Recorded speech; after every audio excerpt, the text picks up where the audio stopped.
InsyaAllah kita mula dengan Ummul Quran Al-Fatihah.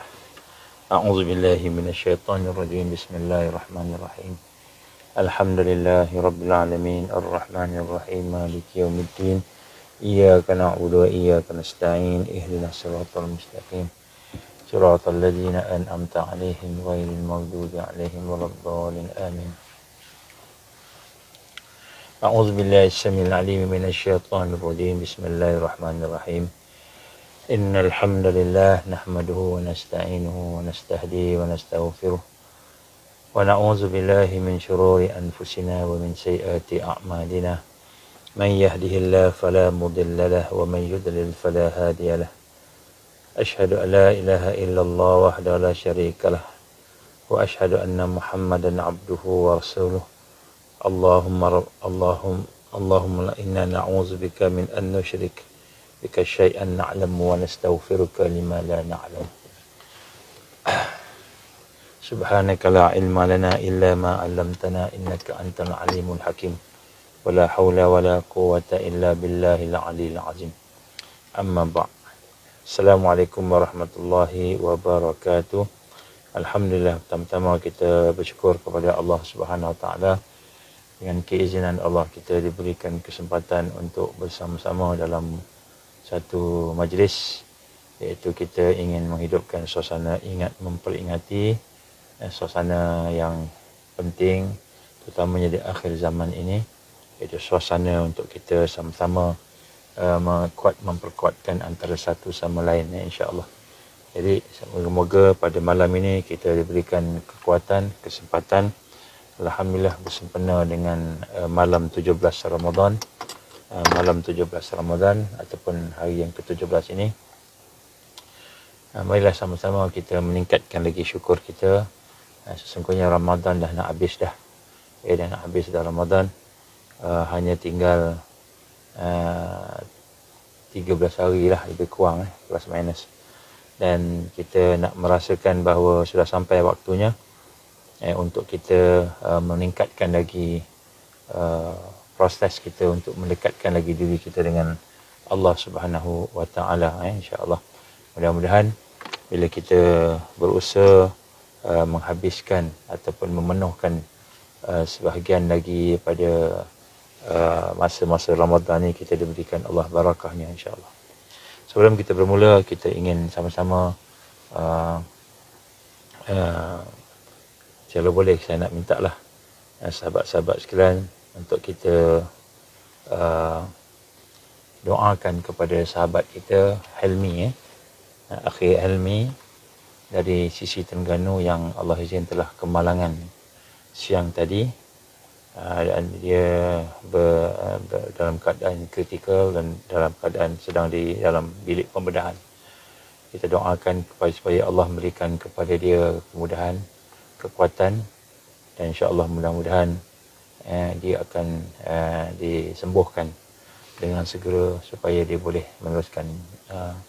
meneruskan perjuangan, insya-Allah. Dan kita berdoa juga supaya mudah-mudahan Allah memberikan lapangan ketabahan kepada isteri beliau dan juga anak-anaknya serta family keluarganya, supaya mudah-mudahan mereka semua berazam keadaan tabah, insya-Allah. Jadi pada malam ni insya-Allah kita akan berbincang dengan salah satu daripada perkara yang penting yang berlaku dalam sirah Rasulullah sallallahu alaihi wasallam, iaitu berkenaan dengan peperangan Badar. Peperangan Badar yang merupakan peperangan yang pertama, Al-Ghazwah Al-Badar. Ghazwah Badar, peperangan Badar ini Al-Kubra. Kita sebut sebagai peperangan Badar Al-Kubra kerana peperangan ini adalah merupakan peperangan yang telah membawa kepada kejayaan dan kemenangan. InsyaAllah kita akan cuba mengambil ibrah, pengajaran daripada peperangan ini. Kalau tak sempat habis hari ini, kita sambung besok lah, insyaAllah, sebab saya ada satu meeting lagi lepas ni, insyaAllah. Baik, jadi alhamdulillah, pertama sekali perang Badar ini adalah merupakan satu peperangan yang telah berlaku pada tahun yang kedua Hijrah, selepas daripada 2 tahun Hijrah, dalam bulan Ramadan, 17 hari bulan. Dan kita lihat dia sebenarnya bukanlah peperangan yang dimulakan oleh orang Islam, walaupun nampak macam orang Islam bergerak dulu. Jadi sebenarnya apa yang berlaku ialah Nabi SAW telah berbincang dan mempelawa para sahabatnya untuk menyekat kafilah dagang Quraisy yang datang daripada Syam yang menuju ke Mekah. Tujuan asal sekatan itu sebenarnya lah untuk nak mengambil ganti rugi banyak perkara orang-orang Quraisy yang telah merampas, mengambil harta-harta orang Islam yang berhijrah. Maka kafilah ini dipunyai oleh Abu Sufyan, ketua kepada kafir musyrikin pada masa itu, yang akhirnya Abu Sufyan ini masuk Islam. Dan kita lihat bahawa asalnya lah untuk sekatan, bukan tujuan untuk berperang, untuk nak sekatan dan nak tengok supaya mungkin ada perbincangan ke sebagainya untuk nak mengambil balik harta-harta kerugian yang telah dialami oleh umat Islam. Jadi walau bagaimanapun kafilah yang diketuai oleh Abu Sufyan ini telah terselamat daripada sekatan ini apabila dia mengetahui, dan dia telah beralih ke tempat lain, dan dia telah mengutuskan utusannya kepada Quraisy pada masa itu di Mekah untuk supaya melindunginya. Dan pada masa itu kepimpinan Mekah pada masa itu dipimpin oleh Abu Jahal. Di mana Abu Jahal ini telah mengambil alih daripada Abu Talib. Abu Talib telah meninggal dunia, bapa saudara Rasulullah SAW yang telah memelihara menjaga Nabi sallallahu alaihi wasallam, dan dia telah meninggal dunia. Dan setelah dia meninggal dunia, kepimpinan Quraisy telah diberikan kepada Ammar bin Hisham, itu Abu Jahal. Ini merupakan salah satu musuh Muhammad sallallahu alaihi wasallam. Jadi apabila Abu Jahal mengetahui tentang apa yang telah dibuat oleh baginda Rasulullah SAW, itu untuk menyikat kafilah, so dia mengambil peluang untuk nak menghancurkan Islam, membunuh Nabi dan sebagainya lah. Maka dia telah mengerahkan semua bangsa Quraisy yang ada dan juga siapa yang ada yang bersamanya untuk berkumpul dan memerangi jemaah Taifah Rasulullah sallallahu alaihi wasallam. Inilah kita lihat bagaimana kalau kita comparekan, bandingkan dengan zaman kita hari ini, maka kita ingat kita ni okey dan sebagainya, tapi rupa-rupanya kepimpinan Abu Jahal yang ada pada masa itu di Quraisy itu menyamainya lah dengan kepimpinan Mulkan Jabariyah yang ada pada hari ini. Jadi sebenarnya kita pun suasananya sama suasana yang ada pada masa itu dengan suasana kita. Jadi suasana dulu Abu Jahal dan juga mereka yang benci dengan Rasulullah SAW yang memimpin Mekah pada masa itu, dan mereka memang sentiasa memusuhi Rasulullah SAW kerana dia rasa kalau dia tak hapuskan Rasulullah SAW, Muhammad anak saudara dia ni, maka dia akan dicabar. Jadi untuk nak menghalangi daripada perkara tersebut, maka dia telah berbincang dan mengapi-apikan bangsa Quraisy supaya mereka menyerang. Jadi inilah yang berlaku di zaman kita sekarang ni. Lebih kuranglah kepimpinan kita ini duduk di bawah Abu Jahal, tapi Abu Jahal bukan Ammar bin Hisham, ataupun kita kata zaman bapa saudara Nabi tadi, tapi Abu Jahal dalam konteks Dajjal lagi besar lagi lah. Jadi kita ni lebih kurang samalah dengan zaman Rasul SAW, di mana kepimpinannya itu adalah kepimpinan musyrikin, Abu Jahal, iaitu yang kita panggil sebagai Dajjal. Jadi sebab itulah kita jangan sangka bahawa peperangan Badar yang berlaku pada zaman Rasulullah SAW itu tidak akan berlaku pada zaman kita. Jadi sebenarnya apa yang berlaku pada zaman Nabi SAW itu akan juga berlaku pada zaman kita, kerana realitinya sama, suasananya sama. Dan jadi Badar.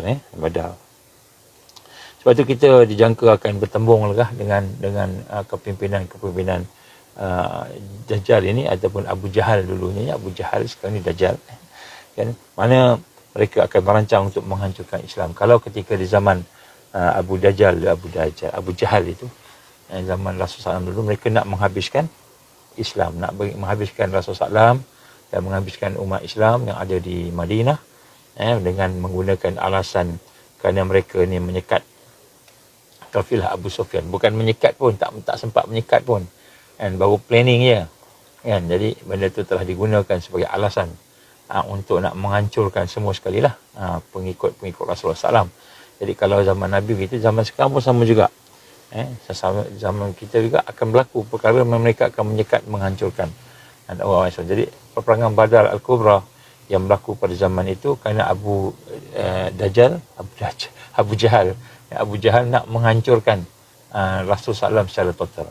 Jadi zaman kita ni Dajjal juga, Al-Masih Dajjal juga mahu menghapuskan Islam secara total. Ini yang telah mereka sebut dalam Agenda 30. Agenda 30. Agenda 30 ni mereka telah merancang untuk menguasai seluruh agama. Seluruh agama, seluruh umat manusia. Jadi maknanya suasana sama lah. Kalau dulu Abu Jahal nak hancurkan Nabi dan SAW dan seluruh dia punya kekumpulan dia. Sekarang Dajjal mahu menghancurkan seluruh umat Islam. Jadi sebab itulah kita yang duduk dalam keadaan aman, damai dan sebagainya ni, hari ni kita jangan sangkalah perang Badar takkan berlaku. Sebab memang sahabat dulu pun duduk dalam aman, damai dan sebagainya. Jadi mereka dalam keadaan aman, damai dan sebagainya, dalam keadaan tenang, tak sangka akan ada peperangan. Tak ada seorang sahabat pun sangka akan berperang setelah berhijrah. Jadi rupa-rupanya ada pihak di pada masa itu kaum musyrikin yang diketuai oleh Abu Jahal untuk menghancurkan Taifah Rasulullah sallallahu alaihi wasallam dengan sehancur-hancurnya. Jadi bila dia nak habiskan dengan sehancur-hancurnya itu, begitulah sekarang ini kita ingat tak ada apa, semua baik aja. Bill Gates baik, Rothschild baik, Rockefeller baik, Yahudi baik, sebagainya. Kita tak sangka, kita ingat semua okey saja. Rupa-rupanya mereka pun nak menghancurkan Islam sebagaimana yang telah dulu berlaku. Jadi maknanya perkara ini akan berulang lagi. Sebab itulah kita digambarkan oleh maksud fitnah Al-Masih Dajjal ini. Di akhir zaman ini, fitnah Al-Masih Dajjal ni, perkataan Dajjal itu berasal daripada Dajjala. Dajjala itu maknanya sesuatu yang menutup. Sesuatu yang menutup, ataupun dengan kata lain Al-Kazib, pembohong, pendusta. Jadi apakah yang mereka nak tutup, nak dusta? Mereka nak tutup dengan satu perasaan bagi kita hari ini, tipu dayanya, seolah-olah kita hari ini seolah kita hari ini aman damai, baik saja, tak ada apa-apa, tak ada kejahatan langsung berlaku di hadapan kita. Baik. Jadi sebab itulah bila kita dengar peperangan Badar ni, bila orang cerita pasal peperangan Badar bulan Ramadan aja, 17 hari bulan je dia akan cerita pasal perang Badar. Jadi bila cerita perang Badar ni, kita rasa zaman Nabi je berlaku. Zaman kita tak ada. Kita tak akan kena macam mana zaman Nabi dulu. Jadi kita ingat macam tu lah. Ini tipu daya Dajjal. Kalau kita rasa Badar akan berlaku zaman Nabi saja, zaman kita tak ada, maka kita telah berjaya ditipu oleh Al-Masih Dajjal. Al-Masih Dajjal tadi. Sebab itu Rasulullah SAW menunjukkan kepada kita contoh tadi. Baik. Kita mulakan dengan suasana para sahabat Rasulullah SAW itu ketika itu baru hijrah. Baru masuk tahun kedua. Jadi bulan Ramadan ni bulan 9, bulan 9 lebih kurang lah. Kita nak sebut sini. Jadi maknanya bulan 9 ni lebih kurang 1 tahun 9 bulan lebih kurang gitulah. 9 bulan ataupun masuk 2 tahun lah, kita kata 2 tahun. Maka kita lihat bagaimana suasananya. Ini digambarkan oleh ayat Allah Subhanahu Wa Taala. A'udzubillahi minasyaitonirrajim. Kutiba alaikumul qital wa huwa kurhul lakum wa asa an takrahu syai'a wa huwa khairul lakum wa asa an tuhibbu syai'a wa huwa syarrul lakum wallahu ya'lamu wa antum la ta'lamun. Ini surah Al-Baqarah ayat 216. Kutiba alaikumul qital. Jadi ayat ini bermula dengan kutiba alaikumul qital. Diwajibkan, kutiba, kitab, diwajibkan kepada kamu ini berperang, qital, al-qital. Wa huwa kurhul lakum, walaupun ini satu yang kamu benci. Padahal berperang itu adalah satu yang kamu benci. Wa asa an takrahu syai'a, boleh jadi sesuatu yang kamu benci itu kan wa huwa khairul lakum, boleh jadi sebenarnya yang kamu rasa tak suka itu, yang kamu benci itu ialah wa huwa khairul lakum, itu adalah baik bagi kamu. Wa asa an tuhibbu syai'a, dan boleh jadi juga apa yang kamu suka pada benda yang buruk itu wa huwa syarrul lakum, ataupun boleh jadi apa yang kamu suka itu adalah perkara yang buruk pada kamu. Wallahu ya'lamu wa antum la ta'lamun. Jadi Allah yang Maha mengetahui dan sesungguhnya kamu yang tidak mengetahui. Jadi dalam kita tengok ayat ini dalam Asbabun Nuzul surah Al-Baqarah ini menggambarkan dalam banyak tafsir tak cerita pasal perkara inilah, tetapi dalam tafsir Al-Munir yang telah ditulis oleh Syekh Wahbah Az-Zulahi Juhaili rahimahullah, dia telah menyatakan salah satu daripada kata-kata Ibn Abbas radhiyallahu mengatakan bahawa ketika Allah mewajibkan jihad ke atas kaum muslimin. Jadi kata Ibn Abbas, ketika jihad ini difardukan, diwajibkan ke atas orang muslimin, maka mereka merasa keberatan. Dia rasa berat. Kenapa? Baru aman, dalam keadaan senang, baru nak rasa rehat, baru nak rasa ada bisnes, baru nak rasa ada apa dipanggil, ada ladang, ada benda baik, tiba-tiba kutiba alaikumul qital, tiba-tiba telah diwajibkan kepada kamu ni berperang. Maka Ibn Abbas kata dan tafsir mengatakan bahawa ketika Allah mewajibkan jihad ke atas kaum muslimin, pada masa itu orang-orang Islam merasakan keberatan. Kenapa? Mereka memang tak suka nak perang lah, benda-benda fitrah, kita nak rehat, nak relax dan sebagainya. Maka kata Ibn Abbas, maka turunlah ayat ini. Jadi kita tengok suasana ketika zaman Rasulullah sallallahu alaihi wasallam dulu, bagaimana suasana peperangan Badar tu, dia lebih kurang zaman kita. Kalau dulu Muslim sebenarnya dalam keadaan lemah, dalam keadaan melemah. Jadi majoritinya adalah golongan kafir. Jadi sebab tu kita lihat pada hari ini, realiti kita pun, kita dalam keadaan lemah. Kita dalam keadaan lemah. Orang Islam lebih kurang 1.9 bilion. Dalam keadaan tidak kuat lah. Orang Islam dalam 1.9 bilion. Orang-orang yang bukan Islam, kufur, berada dalam 8.2 bilion. 8.2 bilion. Jadi hanya kurang lebih 23% saja. Lebih kurang 23% saja orang Islam. Jadi dalam keadaan lemah, tidak kuat. Palestin dibunuh, dihancurkan. Sampai sekarang ni, dah 5 bulan lebih, kat 6 bulan lah, kita kata 6 bulan lah lebih kurang. Mereka masih, tak bagi orang Islam takat nak buat resolusi je. Yang paling tinggi di peringkat orang Islam yang dikatakan pimpinan Islam, paling tinggi pun nak buat resolusi je. Itu pun belum tahu jalan lagi, baru buat resolusi, teori je lah. Baru teori je. Jadi nak sebut kat sini keadaan yang daif. Kemudian kepimpinan pada kuasa itu dikuasai oleh orang kafir ataupun mustada'afin, orang munafikin. Jadi orang zaman kita ni orang munafik lah. Kalau tempat yang kontrolnya world, kita kata United Nation itu kan orang bukan Islam. Yang di belakang itu ada tangan-tangan yang hidden agenda lagi.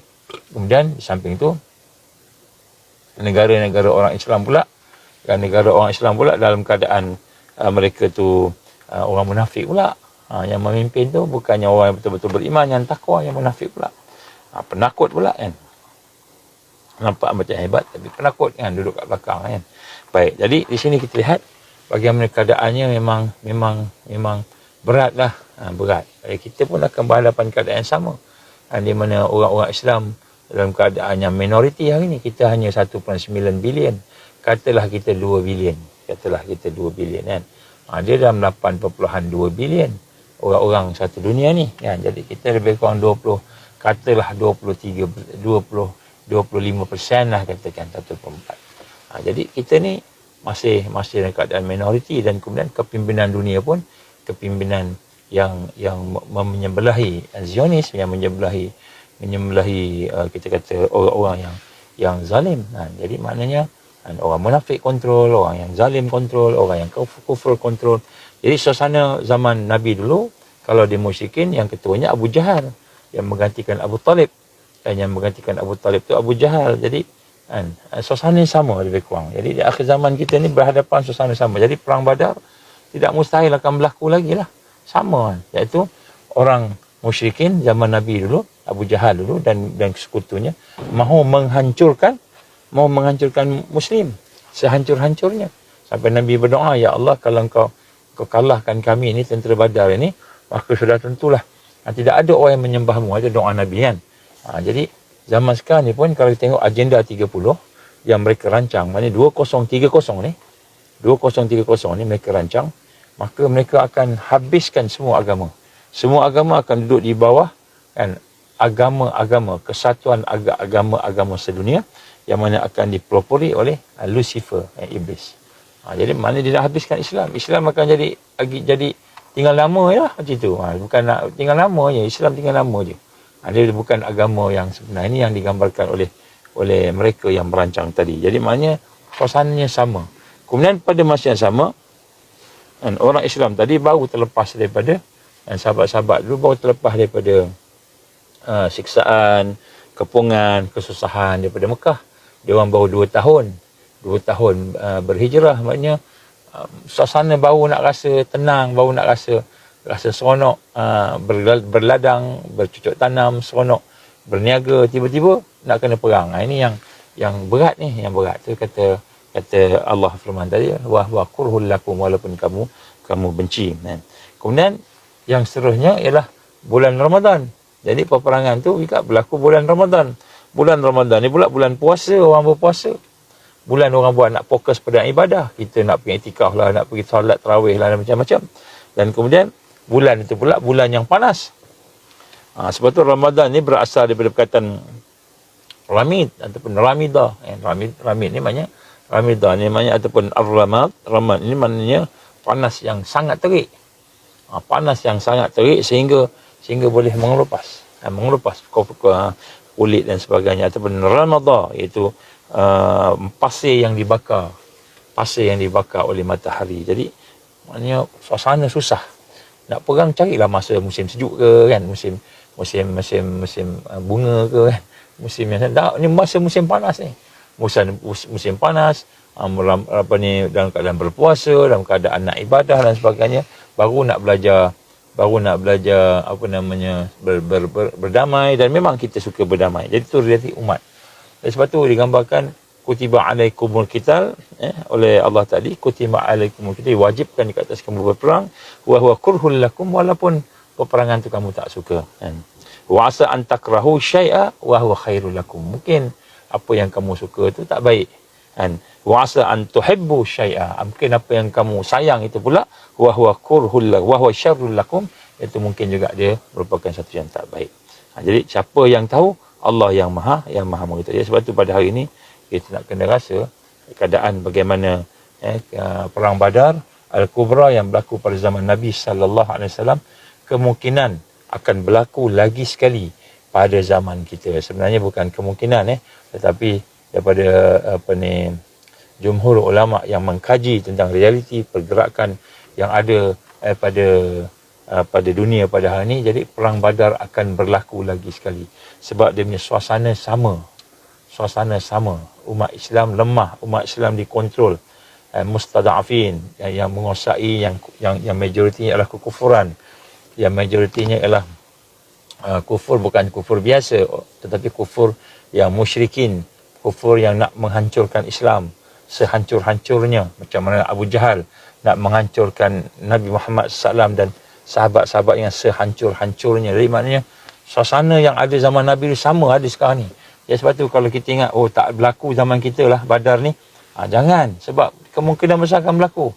Dan bila masa berlaku, maka kita bimbang apa dia yang ada pada zaman kita yang tak ada pada zaman Nabi, apa dia? Iaitu pada masa dulu tu musyrikinnya ramai, kafirnya, tetapi munafikinnya sikit. Munafikinnya berapa kerat. Tapi zaman kita musyrikinnya ramai, munafikin pun ramai juga. Jadi kita ni lebih besar, dan kemudian kita tak ada pula faktor yang menyatukan. Yang menyatukan dulu ada Rasulullah sallallahu alaihi wasallam, kita tak ada. Tak ada Nabi sallallahu alaihi wasallam. Kita nak harapkan siapa? Itulah yang digambarkan Al-Imamul Mahdi, iaitu orang yang akan menyatukan. Jadi nak sebut kat sini bagaimana keadaan faktor-faktornya sama. Jadi kemungkinan besar, begitulah dinamakan peperangan Badar, adalah peperangan pertama yang bakal berlaku di antara Al-Mahdiyin yang dipimpin oleh Imamul Mahdi bersama dengan musyrikin dan juga kafirin. Jadi kita akan melihat perkara ini berlaku. Dan mungkin zaman kita tak tahu, kemudian digambarkan pula kita akan bersama dengan, akan berhadapan dengan salah satu daripada 10 tanda besar kiamat, iaitu Al-Masih Dajjal. Jadi mungkin kita berdepan dengan Dajjal pun satu hal juga. Jadi kita tengok, jadi maknanya realitinya perang Badar bukan hanya kita nak fikir perang yang akan berlaku pada zaman Nabi, tetapi dia akan berlaku zaman kita.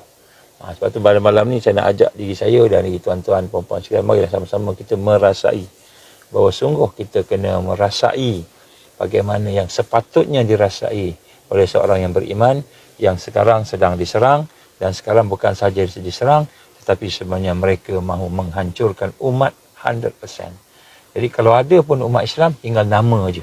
Kata Rasulullah, tinggal nama je. Kalau ada umat Islam pun, umat Islam yang kufur, yang musyrikin atau yang munafikin. Luar nampak Islam, dalamnya kosong. Dalamnya tak kenal Allah. Jadi maknanya ini lagi bahaya.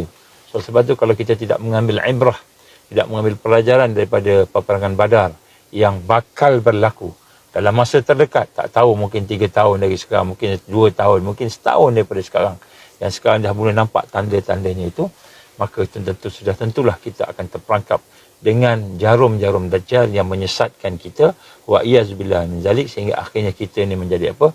Sesat, wa iyazbillah min zalik. Jadi kita meminta kepada Allah jauhkan. Baik. Jadi kita cuba tengok realiti peperangan pada masa itu, kita tengok realiti umat pada masa itu. Jadi dalam peperangan Badar ini yang kita sebut sebagai peperangan yang pertama yang pada tahun kedua Hijrah, baru 2 tahun Hijrah, pada bulan Ramadan yang panas, yang penuh dengan kemiskinan pula sahabat-sahabat pada masa itu. Jadi orang Islam hanya 313 orang. 313 orang atau 314 orang, antara dua. Jadi daripada 313 orang tu kita ada 8 pedang aja, 8 bilah pedang. Bayangkan 313 orang, 8 bilah pedang aja. Jadi makna yang lain apa? Yang lain semua pakai pelepah tamah. Maknanya 313 orang tu, 8 orang pakai pedang, maknanya 305 orang pakai pelepah tamah. Bayangkan. Pelepah tamah yang dipotong macam pedang juga, nampak macam pedang, macam tombak macam itulah. Kemudian daripada tentera Islam tu ada 6 baju perang. Ada 6 aja baju perang. Baju yang ada baju perang, ada baju besi yang ada cover sikit lah. Dan hanya ada 70 ekor unta. 2 ekor kuda. 70 ekor unta, 2 ekor kuda. Bayangkan, daripada 300 orang lebih tadi tu, 70 ekor unta je. Dan 2 ekor kuda. Jadi maknanya perjalanan pula daripada Madinah menuju ke Badar pula, lebih kurang lebih daripada 150 km lebih. Mungkin 153, 155 km.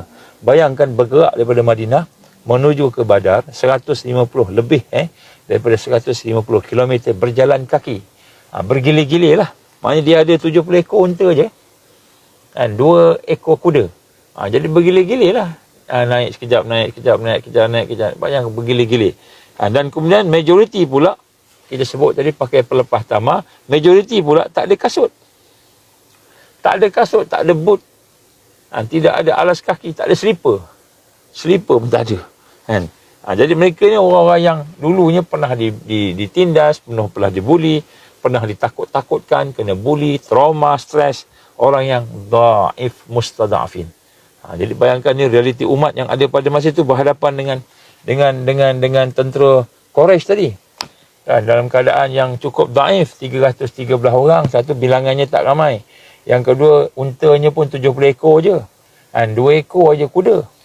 Jadi ada kenderaan 72 lah, kata 70 unta, 2 ekor kuda. Kemudian perjalanannya 150 km, lebih daripada 150 km.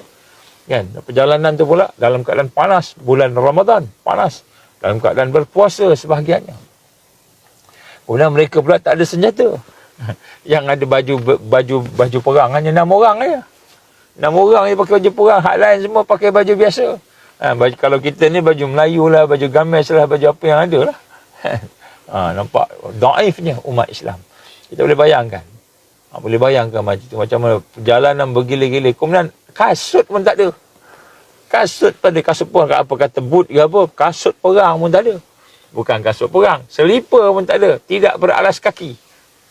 Digambarkan dalam kisah-kisah sahabat sampai ada yang kakinya melecet jalan 150 km tanpa kasut, tanpa alas kaki.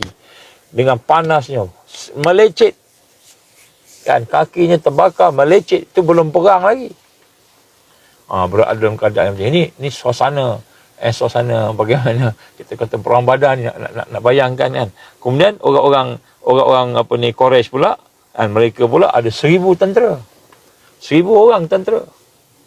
Dan kemudian daripada 1,000 tentera tu 600 pula bersenjata lengkap dengan senjatanya. Kalau kita complete dengan M60-nya dengan apa semua sekali lah. Ya. 600 yang bersenjata, 100 baju besi perang yang berkuda. Baju 100 orang berkuda, pakai baju besi, berkuda, dan kemudian lengkap kudanya pun ada baju. 100 kuda. Jadi 100 bandingan kita ada 2 kuda je. Kemudian ada 700 ekor unta. 700 ekor unta. Dia bawa. Yang kita, orang Islam ni 70 ekor je. Nak kena gila-gila. Dia 700 ekor unta. Dan 300 ekor kuda. Jadi, unta dan kuda tu gabungkan kan 1,000 ekor. Dengan tentera yang terlatih dengan senjata semua. Komplit lah. Dengan pedangnya, dengan pisaunya, dengan panahnya, apa komplit. Dengan tombaknya, komplit. Tentera yang komando yang terlatih. Yang ini apa dia? Hanya mustadafin. Ya, 6 orang aja. Tak maaf, 8 orang aja ada pedang. Ada pedang betul 8 orang aja. Had lain tu semua pelepah tamah. Bayangkan. Ini kelemahan umat Islam masa tu pergi. Nabi bersama Nabi SAW berperang. Bayangkan suasana hatinya macam mana. Macam mana suasana pemikirannya. Kemudian orang Quraisy pula membawa penyanyi-penyanyi. Perempuan dengan pukulan gendang, dengan menyanyi, mengutuk, menghina orang Islam. Memberi semangat. Jadi ada yang bagi semangat. Ada perempuan pula tu. Ada perempuan yang menyanyi. Yang pukul gendang. Yang bagi semangat kepada orang-orang musyrikin tadi. Ini berlaku. Jadi itu yang berlaku. Kalau kita macam mana hari ni nak sebut. Budang badar kita. Kita berapa orang sangatlah orang Islam yang ada kekuatan tadi kan. Orang Islam yang ada kekuatan. Berapa orang? Kita kalau kekuatan orang Islam satu dunia. 1.9 bilion. 1.9 bilion. Jadi kalau kata kekuatan orang-orang yang bukan Islam pula, keseluruhan pula kita ada 8 bilion, 82 bilion. Jadi kita lebih kurang 1/4 tak sampai. Tak sampai 1/4. Jadi sini kita lihat.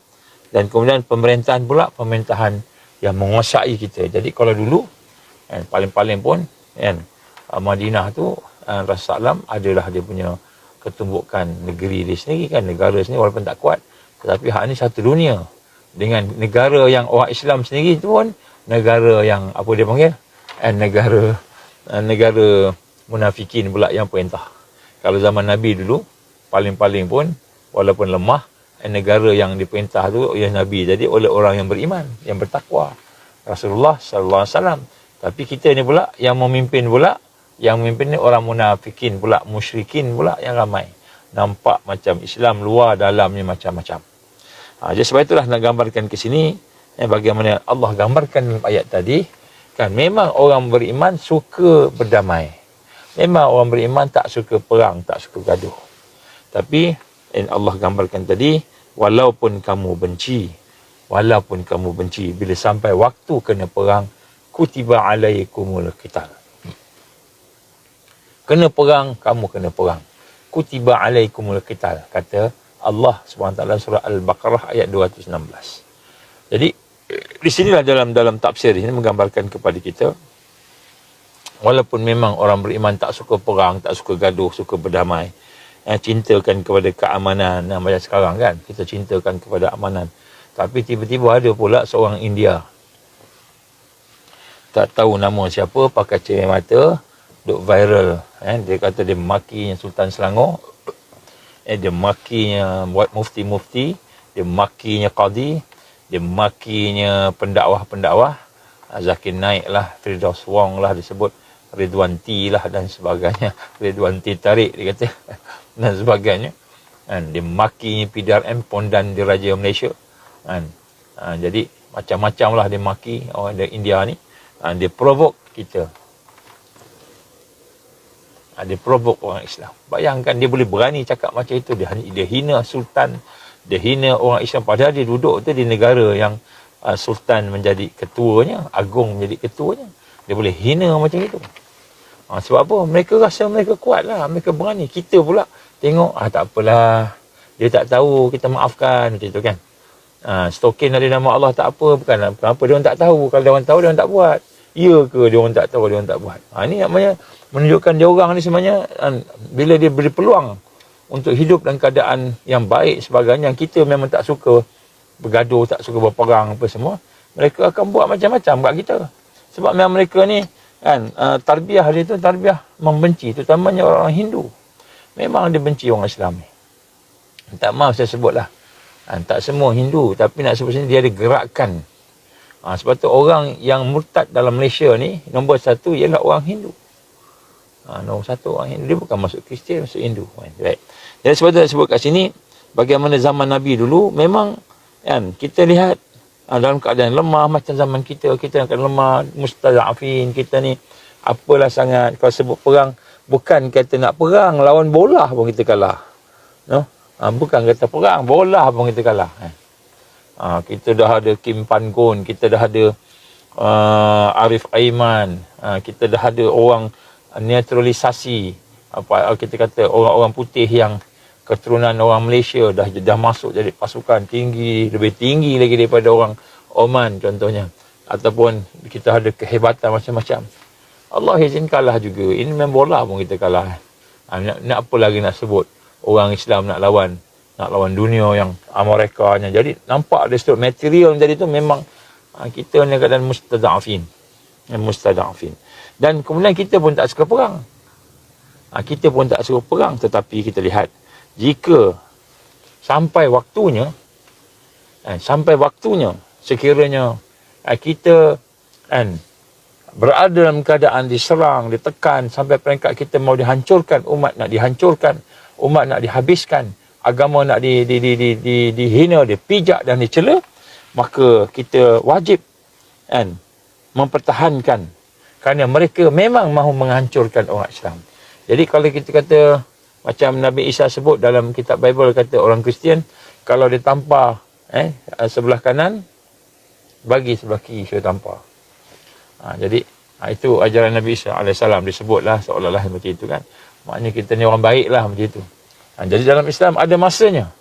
Apabila sampai peringkat kita telah diserang, dihina, dicela, dan yang penting sekali nak dihapuskan. Sebagaimana dalam agenda 30, mereka nak menghapuskan agama. Yang dia nak ialah agama-agama yang digabungkan. Islam ni tinggal nama je. Bukan lagi Islam yang al-Islamu ya'lu wa la yu'la alai. Bukan lagi Islam paling tinggi dan tidak ada lebih tinggi lagi daripada itu. Tidak. Jadi bila sampai peringkat mereka nak menghancurkan agama kita, menyesatkan umat, memurtadkan umat, maka pada ketika itu kutiba alaikumul qital wa huwa kurhul lakum. Difardukan kepada kamu berperang walaupun pada masa itu kamu tak suka berperang. Kenapa? Kerana musuh akan menghancurkan orang-orang Islam. Jadi sebab tu benda ini difardukan.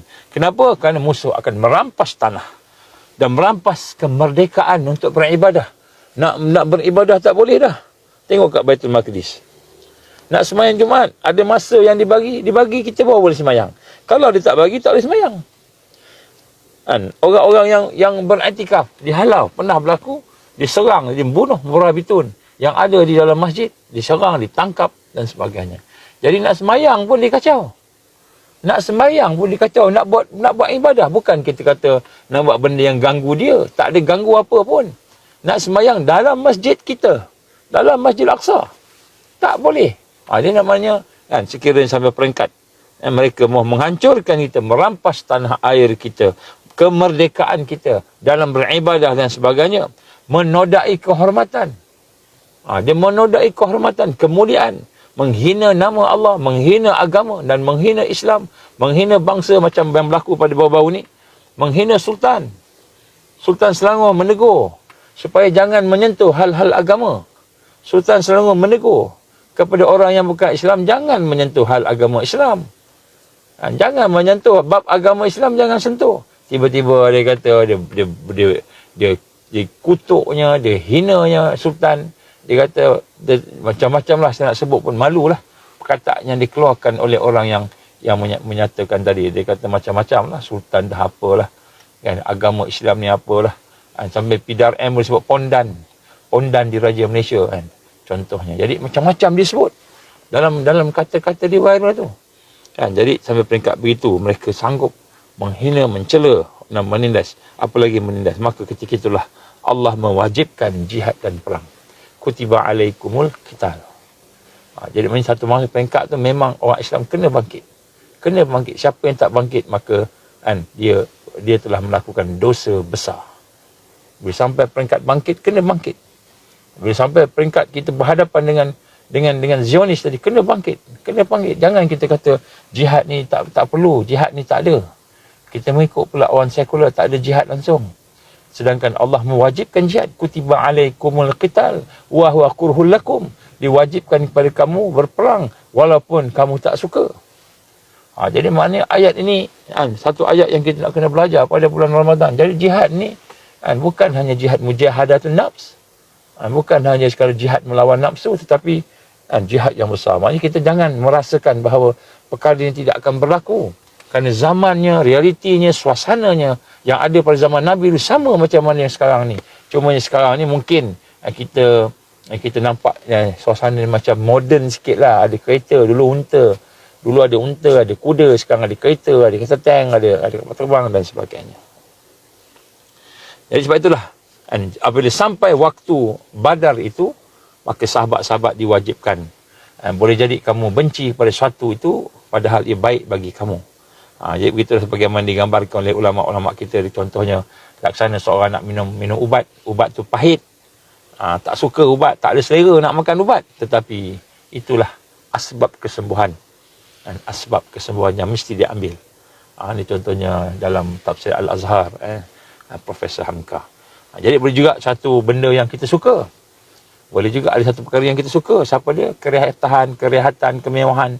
Semua tu kita suka. Kesihatan, aman damai yang kita suka. Padahal amat buruk pada kamu. Inilah satu yang terbalik daripada tadi itu. Maknanya, jika Allah melarang kita untuk menyukai sesuatu, kita tanam keyakinan bahawa benda yang Allah larang itu adalah buruk. Allah larang kita berada dalam keadaan bersama menyayangi musuh. Kan, boleh bertolak ansur dengan musuh yang membunuh, menyerang kita. Allah melarang kita daripada berbaik-baik dengan maksiat dan mungkar, mendekati maksiat dan mungkar. Contohnya, wala taqrabuz zina, wala taqrabu fahisyah. Jangan kamu dekat benda-benda yang rosak, benda-benda yang jahat, benda yang zina contohnya tadi. Maka kita yakin bila Allah larang, maka benda itu buruk. Kena yakin. Ini yang ada pada sahabat-sahabat Rasul sallallahu alaihi wasallam. Dan pada masa itulah kita melihat bagaimana keadaan yang berlaku pada zaman Nabi akan berlaku lagi sekali zaman kita. Sebenarnya ada banyak benda-benda, tanda-tanda yang besar yang menunjukkan Badar akan berlaku pada masa ini. Pada masa yang terdekat, tanda-tandanya banyak. Banyak tanda-tandanya. Cuma kita lah nampak tak nampak, tahu tak tahu.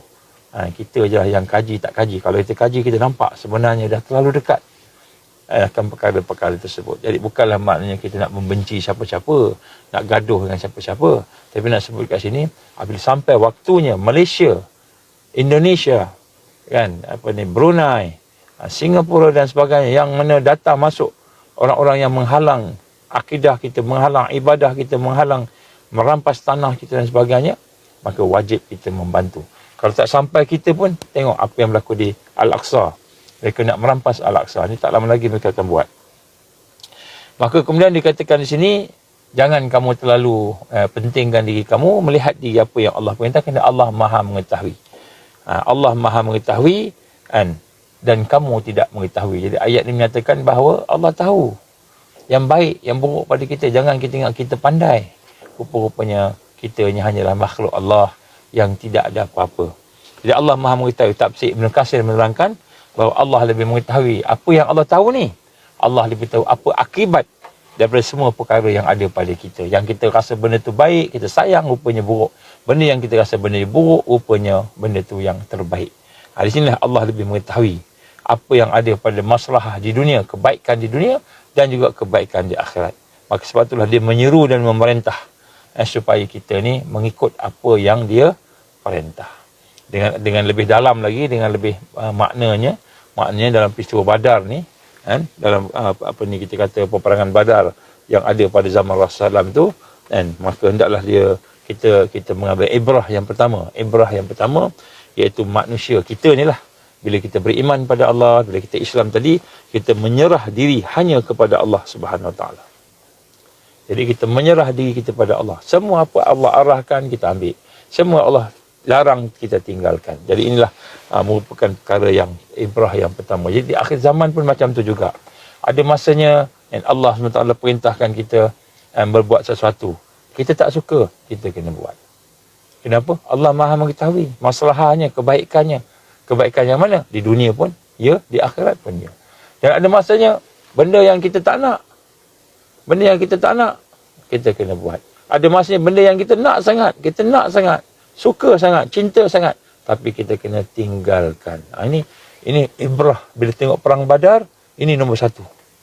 Maksudnya bila kata kena buat sesuatu yang jiwa kita tak suka. Maksudnya nafsu kita tak suka. Maka kita kena lawan. Kalau tidak, kita tak faham hakikat perang Badar. Sesiapa yang tidak menyerahkan dirinya kepada Allah, meletakkan Al-Quran dan hadis Nabi, sunnah Nabi sebagai yang paling tinggi daripada yang lain, hanya meletakkan kadang-kadang akal kita lebih tinggi, diri kita lebih tinggi, maka kita akan gagal apabila berlaku Badar Al-Kubra yang kedua, Badar Al-Kubra Sani yang kedua, yang mungkin berlaku dalam masa yang terdekat ini. Maka dalam menghadapi segala perkara itu, hendaklah kita menyerahkan diri kita kepada Allah Subhanahu Wa Taala dan hidup secara seimbang, secara tawazun, seimbang, dan sehingga kita dapat melaksanakan apa yang Allah perintah. Ini nombor satu. Ini nombor satu. Jadi sebab tu kita lihat sini perang Badar ni mungkin berlaku pada masa tu ramai orang tak boleh ikut. Kenapa? Kerana sahabat-sahabat Nabi sallallahu alaihi wasallam yang berjaya bersama dengan Rasulullah sallallahu alaihi wasallam, sehingga dengan peperangan Badar itu mereka telah bersama-sama dengan kemenangan tadi, kerana mereka telah dipersiapkan oleh Rasulullah sallallahu alaihi wasallam dengan izin Allah, dan akidah mereka, ibadah mereka, akhlak mereka, dan penyerahan hidup mereka kepada gerakan Rasulullah sallallahu alaihi wasallam, iaitu amal jama'i, kehidupan berjamaah.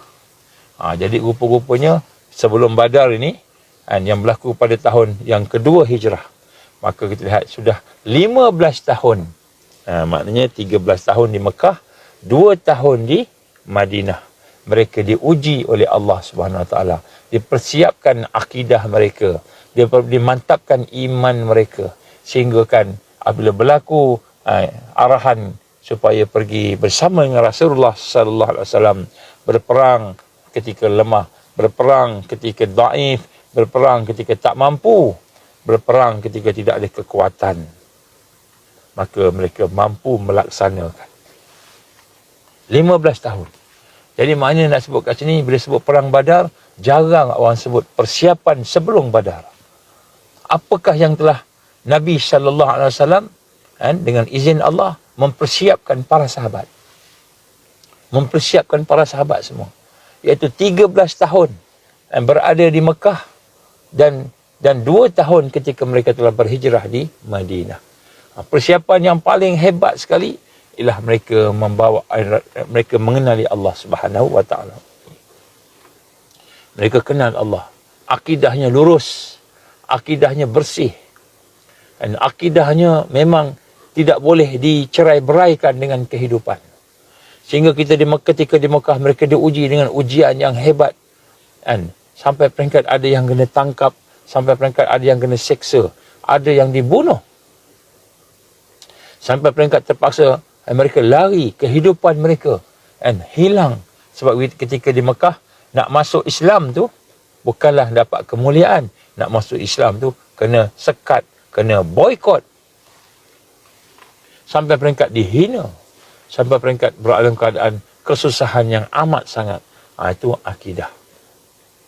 Jadi sebab tu kita lihat hari ini, kalaulah datang Badar Kubra Sani, iaitu peperangan Kubra yang kedua di akhir zaman ini, sekiranya kita tidak membina kekuatan akidah kita, memantapkan ma'rifatullah, mengenal Allah sehingga sampai ke peringkat ma'rifatul yaqin, sampai kepada peringkat kita yakin pada Allah. Maksudnya yakin sungguh dengan Allah ni, mentauhidkan Allah, maka kita takkan mampu bersama Taifah Mansurah. Tak mampu. Kita tak akan mampu bersama Al-Mahdi yang disebut-sebut tu. Isa Ibn Maryam yang disebut, ramai orang sebut. Nanti Isa turun bunuh Dajjal, nanti Imam Mahdi datang membebaskan kita. Kita hari ni nak kena buat apa. Tapi kita tak proses akidah kita. Sahabat-sahabat 13 tahun. Dalam suasana yang susah, diproses akidah mereka. Dicanai iman mereka. Diluruskan segala kefahaman dan keyakinan mereka. 13 tahun.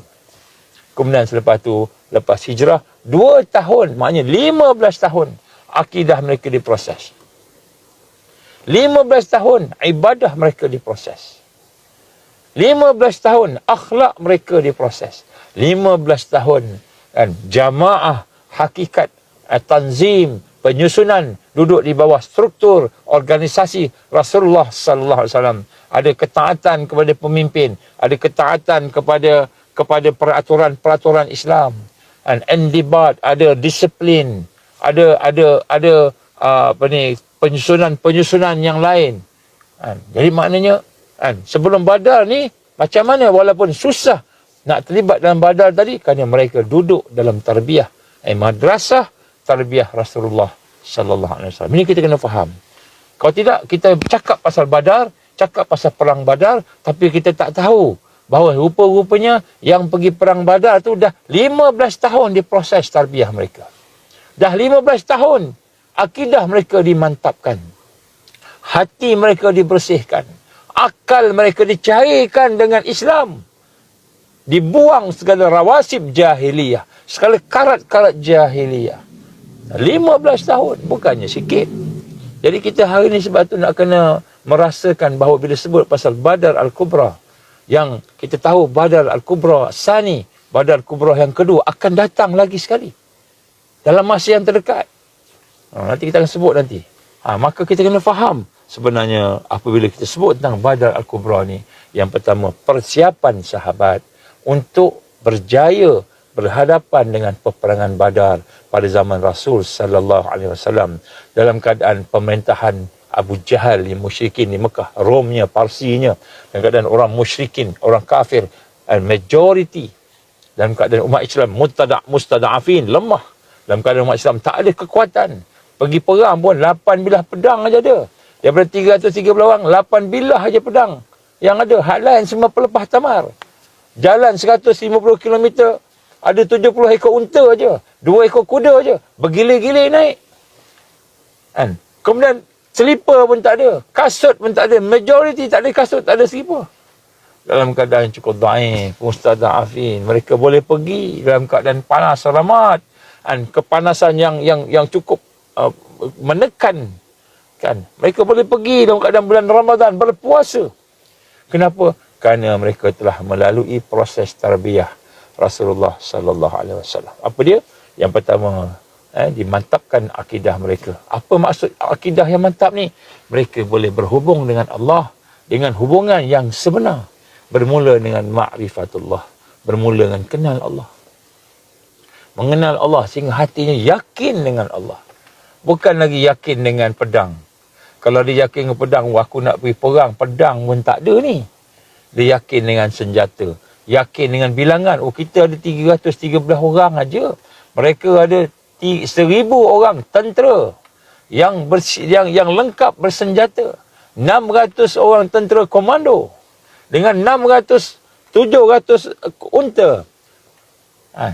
Dengan 300 kuda.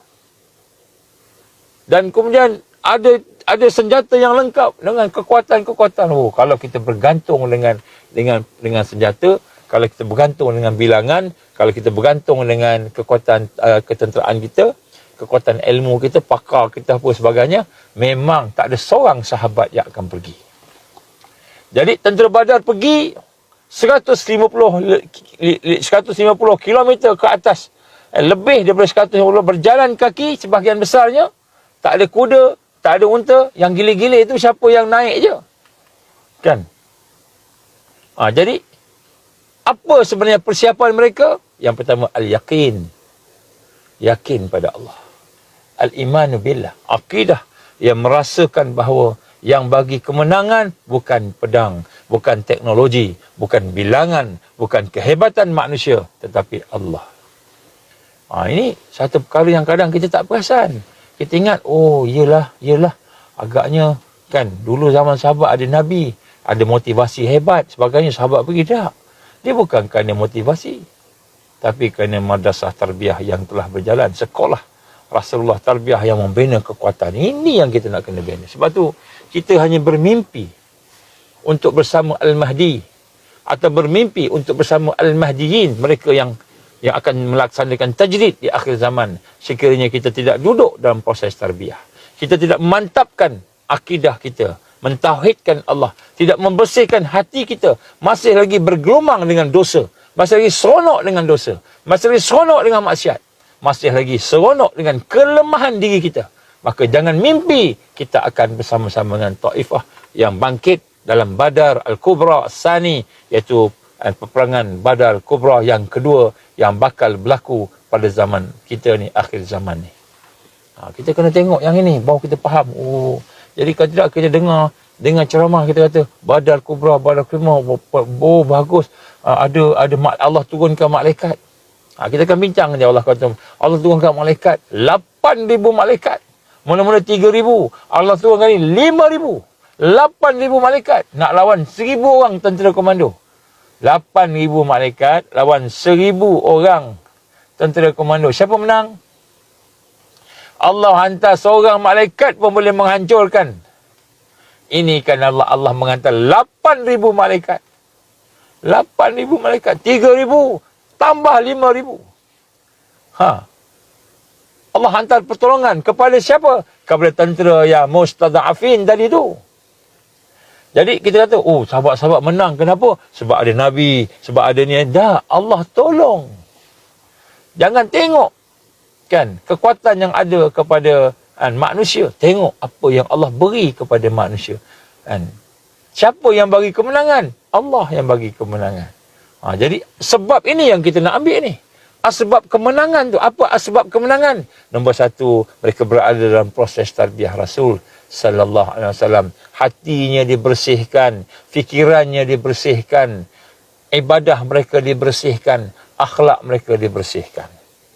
Dan kemudian hubungan ukhuwah mereka dibersihkan.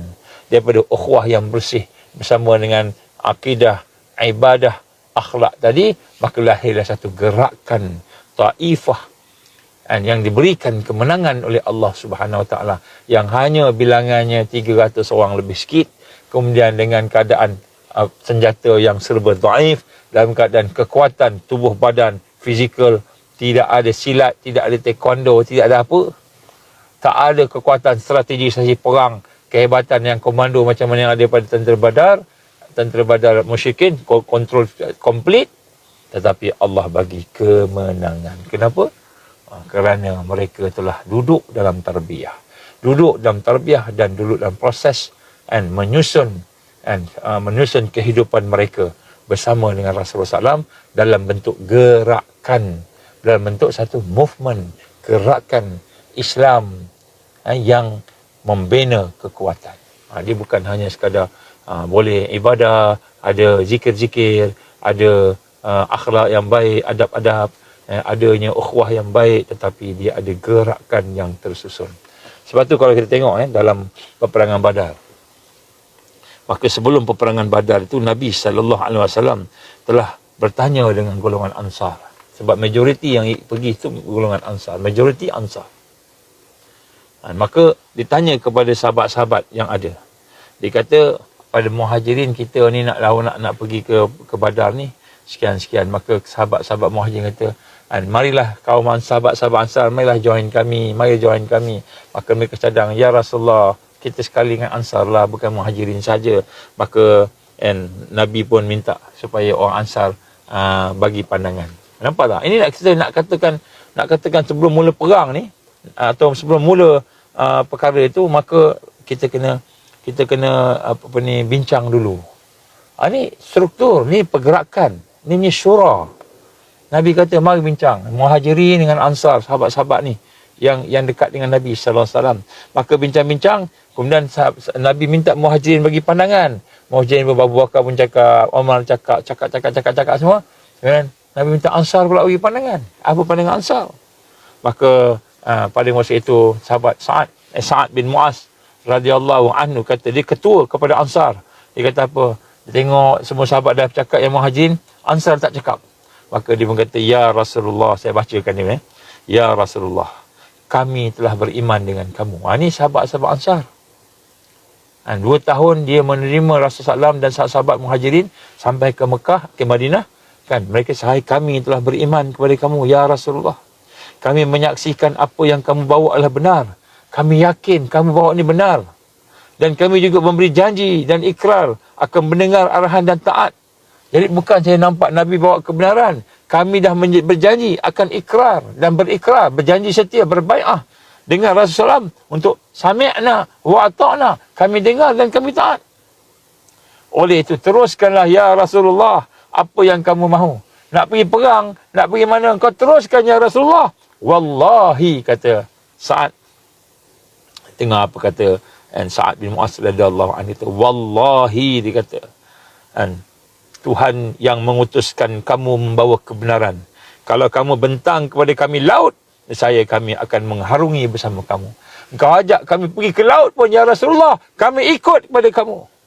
Dan tidak ada seorang pun daripada kami akan tercicir. Seorang pun Ansar tak akan tercicir. Dan kemudian kami tidak benci untuk bertemu dengan musuh kami esok. Kalau kamu ajak jumpa musuh pun, kami tak benci ya Rasulullah. Kami ikut. Kaum kami adalah kaum yang sabar ketika perang dan tidak akan belot, tidak akan khianat ketika bertemu musuh. Semoga Allah membuatkan sesuatu berlaku pada kalangan kami yang menggembirakan kamu ya Rasulullah. Berangkatlah bersama kami dengan berkat Allah. Subhanallah. Ini kata-kata orang Ansar. Orang Ansar secara resminya mendapat tarbiyah Rasulullah sallallahu alaihi wasallam 2 tahun je. Baru 2 tahun. Dapat tarbiyah Nabi sallallahu alaihi wasallam. Sebelum tu Nabi berada di Mekah. Mus'ab bin Umair dihantar. Mus'ab bin Umair dihantar oleh Rasulullah sallallahu alaihi wasallam untuk mentarbiyah sahabat-sahabat di Madinah, Ansar. Kemudian bila Nabi datang, hanya 2 tahun saja bersama Nabi. Secara fizikal.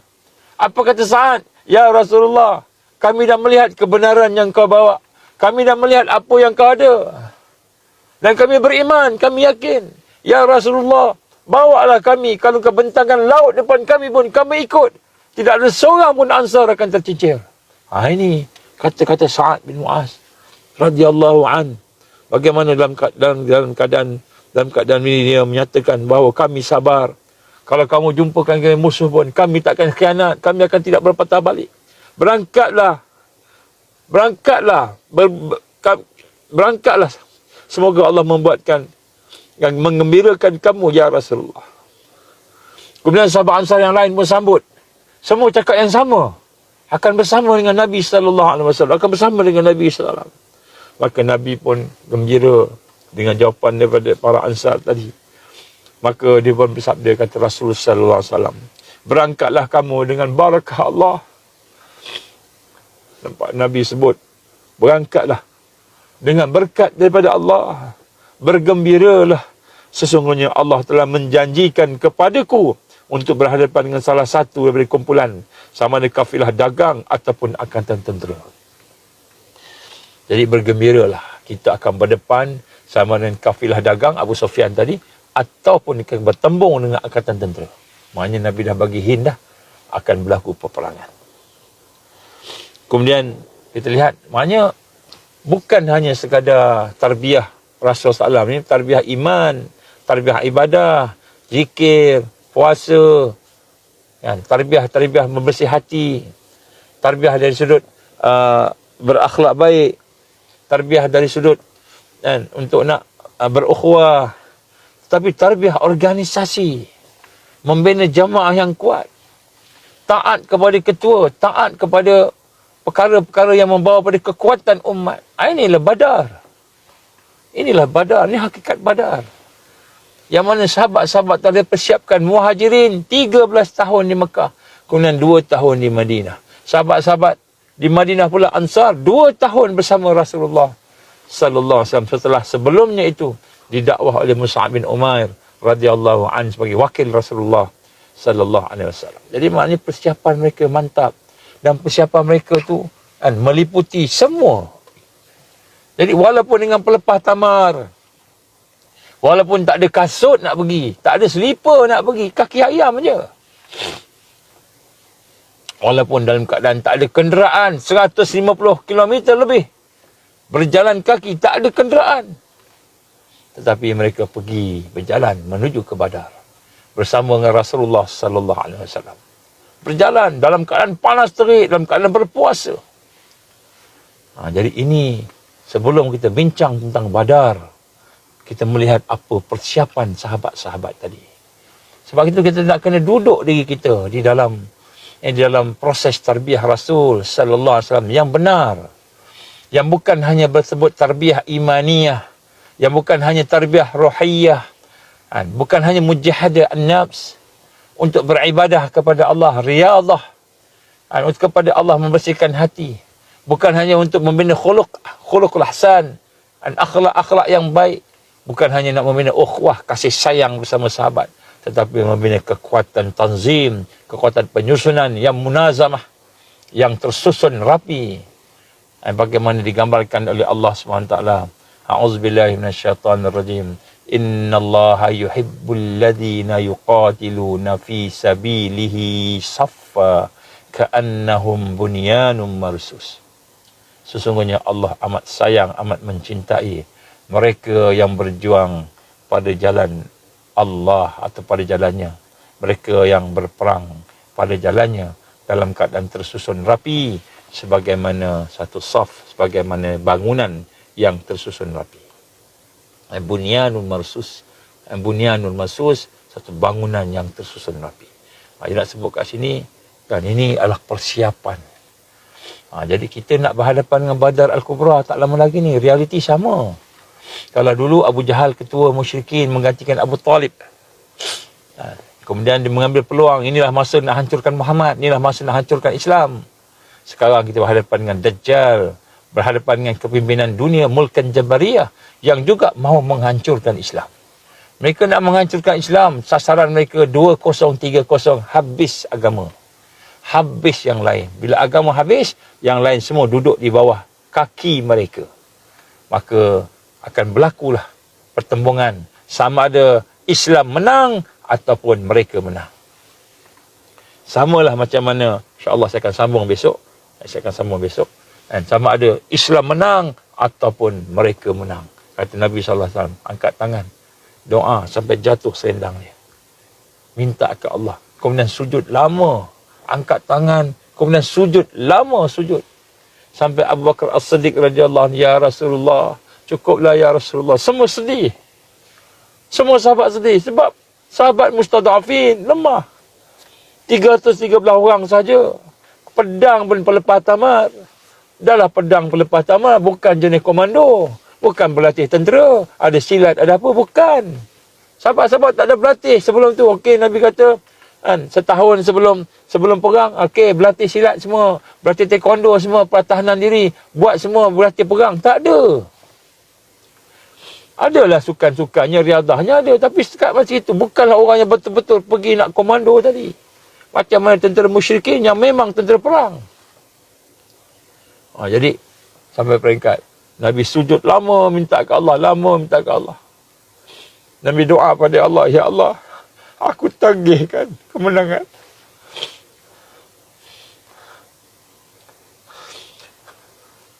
Ya Allah, aku tagihkan janjimu, ya Allah, kemenangan. Aku tagihkan kemenangan janjimu, ya Allah. Nabi minta pada Allah.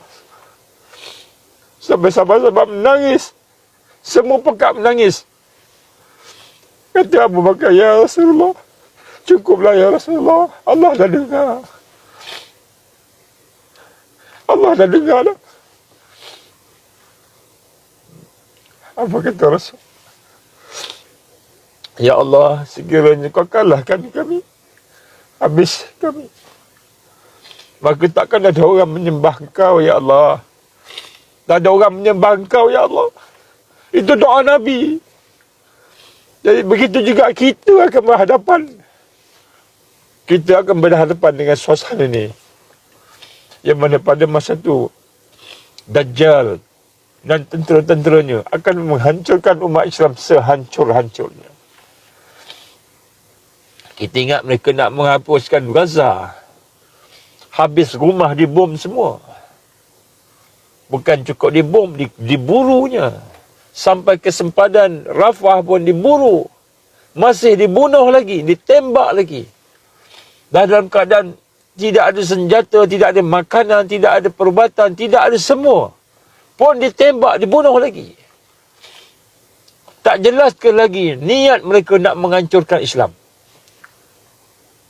Tak jelas ke, tak nampak lagi ke mereka nak hancurkan semua kita ni.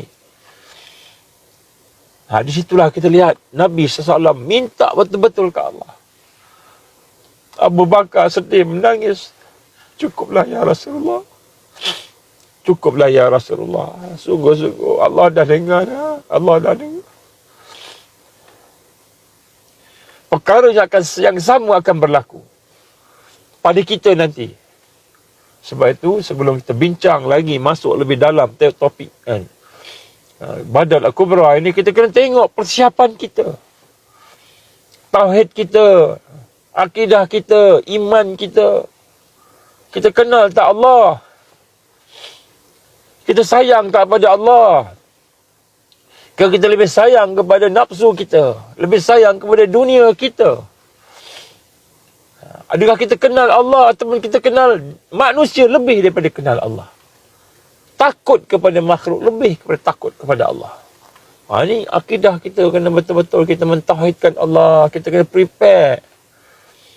Kita kena tahu macam mana nak mentauhidkan af'al Allah, mentauhidkan sifat Allah, mentauhidkan asma Allah, mentauhidkan sifat Allah, mentauhidkan zat Allah Subhanahu wa taala. Macam mana nak menjunjung perintah Allah, macam mana kita nak menegakkan Islam. Kita kena faham akidah, hakikat akidah ni. Yakin, kita kenal Allah sampai-sampai timbul keyakinan ma'rifat yakiniyah. Ma'rifat yakiniyah. Kita kenal sampai yakin. Kemudian ibadah kita nak kena betulkan. Ni bulan Ramadan ni kita ambil kesempatan betulkan ibadah kita. Bulan Ramadan ni Allah bagi kekuatan kita, suasananya lebih baik. Suasana lebih tersusun, maka kita perbaiki ibadah kita. Jangan sekadar semayang aja. Pastikan semayang tu hudurul qalb, kehadiran hati. Pastikan semayangnya khusyuk. Pastikan semayangnya mendekatkan lagi kita pada kekuatan. Semayang yang jasadnya, semayang yang hatinya, semayang yang rohnya, mi'raj kepada Allah. Pastikan semayang kita ni semayang betul-betul dengan ma'rifatullah, semayang yang kenal Allah, bukan semayang sekadar semayang aja. Benda-benda ni kena kita tingkatkan, dan kemudian kita perbaiki akhlak kita, sifat-sifat yang mulia mahmudah, sifat yang jahat yang kita buang satu kita buang. Dan kemudian kita tingkatkan ukhuwah kita, saya kasih sayang dengan sahabat-sahabat kita, saudara kita, keluarga kita. Dan kemudian kita bina kekuatan tanzim, kekuatan penyusunan, pergerakan. Yang mana pergerakan itu akan dapat membina kemenangan. Ini kita perlu buat insya-Allah. Jadi sebagai mukadimahnya insya-Allah, saya ada meeting lagi satu nak kena pergi. Insya-Allah saya mohon nak kena tamat sekarang pun dah 11.30. Jadi insya-Allah mudah-mudahan Allah ampunkan dosa kita. Insya-Allah kita belajar. Siapa yang masuk lewat tolong dengar daripada awal. Mudah-mudahan kita dapatlah sedikit kebaikan insya-Allah. Dan insya-Allah kalau ada rezeki esok malam kita sambung.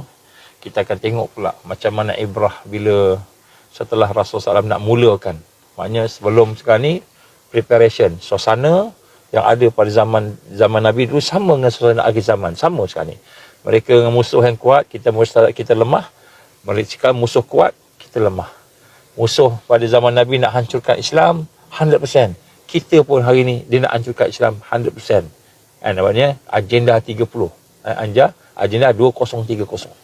Jadi kita akan berhadapan, kita akan bertembung ni. Maknanya kalau 2030 kita tak menang, maka mereka akan menang. Ini yang mereka plan.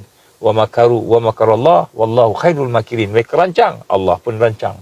Tapi Allah yang terbaik dalam perancangan. Kita akan menang insya-Allah. Tapi kalau kita tidak bersama dengan persiapan yang betul, kita tak akan bersama dengan Taifah yang akan membebaskan Islam tadi. Tak jadi. Tak bersama. Kita akan bersama musyrikin wa yazbillah min zalik. bersama dengan munafikin. Ini yang kita bimbang. Jadi insya-Allah kalau ada kesempatan kita akan bincang besok sambung berkenaan dengan perang Badar Al-Kubra. Kita tengok sikit macam mana ibrah ketika mahu memulakan peperangan tu, insya-Allah. Bagaimana penyerahan sahabat 100% kepada Allah. Bagaimana pada ketika itu sifat-sifat Nabi sallallahu alaihi wasallam dan para sahabat dahulu yang membawa kepada kemenangan. InsyaAllah kalau ada kesempatan kita sambung esok insyaAllah. Aku li qauli hadza astaghfirullahalazim li wa lakum. A'udzubillahi minasyaitonirrajim. Bismillahirrahmanirrahim. Alhamdulillahirabbil alamin wassalatu wassalamu ala asyrafil anbiya'i wal mursalin wa ala alihi washabbihi ajmain. Allahumma innaka ta'lamu anna hadhihi al-qulub qad istamat ala muhabbatik wa taqat ala ta'atik wa tawahadat ala da'watik wa ta'ahadat ala nasrati syari'atik. فاتك اللهم رابطتها وادمتها وادها سبلها واملأها بنورك الذي لا يخبو واشرح صدورها بفيض الإيمان بك وجمل التوكل عليك وأحييها بمعرفتك وأمتها على شهادة صبري يا الله إنك نعم المولى ونعم النصير. اللهم اجعلنا من المؤمنين حقا، اللهم اجعلنا من المتقين حقا، اللهم اجعلنا من المحسنين حقا، اللهم اجعلنا من المقربين، اللهم اجعلنا من الواصلين، اللهم اجعلنا من المحبين، اللهم اجعلنا من العارفين، اللهم اجعلنا من الصديقين والشهداء والصالحين، اللهم اجعلنا من المهديين. ربنا اتمم لنا نورنا واغفر لنا انك على كل شيء قدير. ربنا اتنا في الدنيا حسنه وفي الاخره حسنه وقنا عذاب النار. وصلى الله على سيدنا محمد وعلى اله وصحبه وبارك وسلم. سبحان ربك رب العزه عما يصفون، السلام على المرسلين والحمد لله رب العالمين. Jadi tolong doakan untuk kami. Jangan lupa doakan sahabat kita Helmi, Akhi Helmi daripada sisi Terengganu. InsyaAllah dia mungkin dah pindah Melaka. Jadi Allah izin aksiden, dia naik motor bertembung dengan trailer dengan lori lah. So dengannya parah, sedang operation tadi, kita masih tak tahu apa perkembangan dia. InsyaAllah tolong doakan mereka yang mengenali dan juga tak mengenali. Kalau boleh saya minta tolong hadiahkan Fatihah pada dia, juga hadiahkan surah Yasin. Mudah-mudahan Allah berikan kekuatan pada dia dan juga kepada keluarganya dan kepada semua yang terlibat insya-Allah. Aku liqali hadza astaghfirullahalazim subhanakallahumma wa bihamdika asyhadu an la ilaha illa anta astaghfiruka wa atubu ilaik. Bismillahirrahmanirrahim. Wal 'asri innal insana lafi khusr illa alladhina amanu wa 'amilus shalihat wa tawassaw bil haqqi wa tawassaw bis sabr. Assalamualaikum warahmatullahi wabarakatuh.